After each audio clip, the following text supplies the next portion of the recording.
Hello and welcome to the Gaia update for Winter Solstice 2015. I'm Adrienne Elise. Well, we can look at the solstice, the winter solstice, as a way to kind of get a glimpse of the energies for the upcoming year. And everything that's going on right now at winter solstice has to do with the Pluto-Uranus Square. A few days after the solstice, Uranus goes direct, and that will be a potent period of time of 2 weeks without any planets in retrograde. That hardly ever happens until Mercury goes retrograde on January 6th.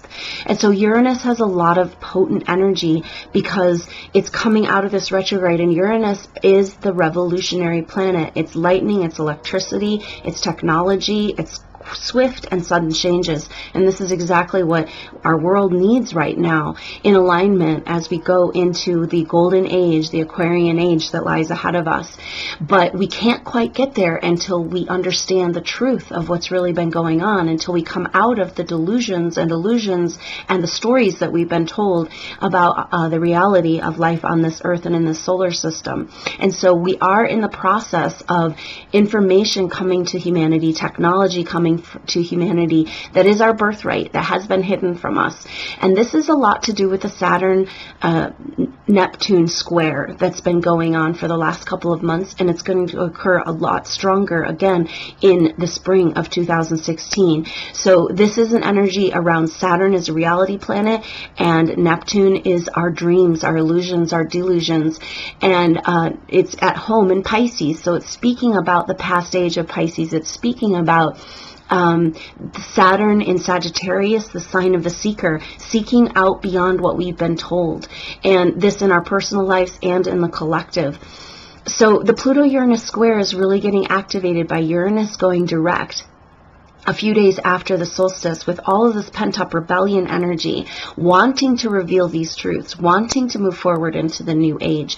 But it goes right into the square again with Pluto. So for the month of January, Pluto and Uranus are within 1 degree apart of each other. So we're literally going right back into this energy that has been the formative, the most important energy between planets in the last 4 years, the 2012 astrology.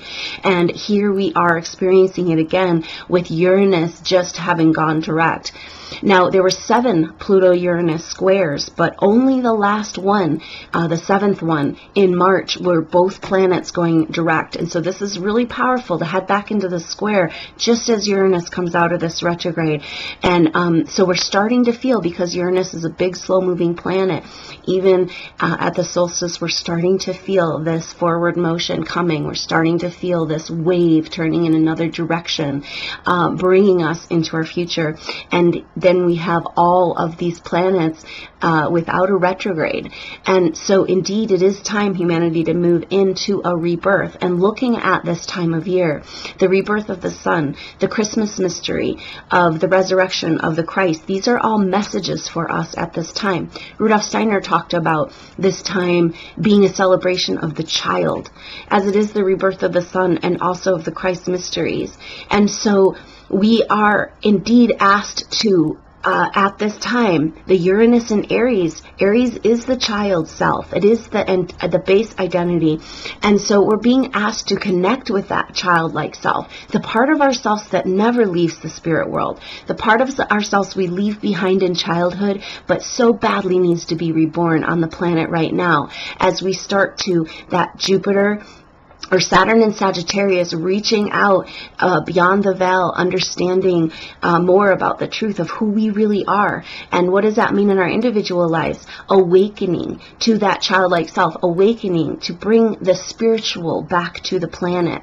Now we've got the goddesses working on our side, because with this powerful Pluto-Uranus square we're really feeling right here at the solstice, and the energy that moves us into the new year of 2016, Mercury is hanging out with Pluto and Capricorn. Now, Mercury is the messenger, the analyzer, the fact gatherer, and the recorder of history. And right there with Pluto, and also with Pallas Athene, has just recently passed over this area. Now, Pallas Athene is an asteroid goddess, and Athene is a warrior goddess. So Pallas Athene is associated with this warrior goddess energy, but she's also a very adept at the art of diplomacy.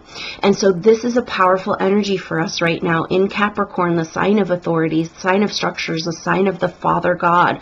And this is all getting broken down, but we have to do it with compassion, and we have to do it with forgiveness. And so the goddesses are helping us point the way. As long as we're still blaming someone else for the situation that we're in, collectively or individually, we can't move further. And so it's powerful, these goddesses that are bringing us to this place of being able to, on the one hand, stand up for the truth of who we are, but on the other hand, release ourselves from these stories, release ourselves from the painful karma, stop being a part of the problem, and forgiving ourselves and others as we move into the golden age that is our birthright as humans on planet Earth.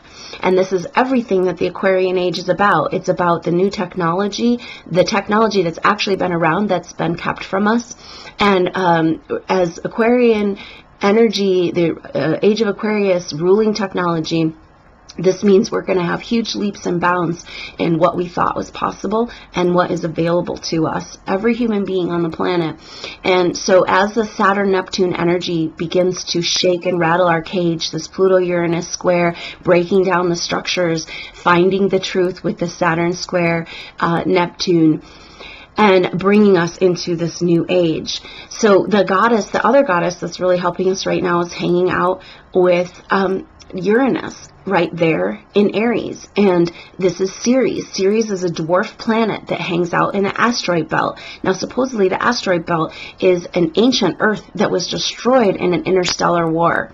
This is quite a message for humanity, that Ceres is here hanging out with Uranus as we birth into new humanity, as we birth into a new year, a new cosmic year on the planet of the age of Aquarius. Because Ceres is a nurturer. It represents this connection to Mother Earth. This represents this ancient Earth, this grief. Ceres lost her daughter to Pluto in the underworld and finally agreed to have day and night, where her daughter would go back and forth for the seasons. This is the energy around the duality of the seasons, the death and rebirth cycle that we have chosen as humanity in order to understand that we don't die. So this is the time of the year when we can really tap into this child energy, to this immortal part of ourselves that stays behind in the spirit world, which we need to really bring into our consciousness if we're going to make it through into this next golden age of the future. And so Ceres is a powerful energy supporting us in this revolution of the self, the revolution of the identity. The new child that's being reborn as this new consciousness on Earth is getting some nurturing, is getting some understanding, is releasing the grief and the pain of the past, and is seeing through the death cycle. And so much of that what is brought through this time of year and through the Christ mysteries, that we don't really die. We die, we live again, we die, we live again, but there's a part of us that is always here, always lives on. And this spiritual awareness is the awakening.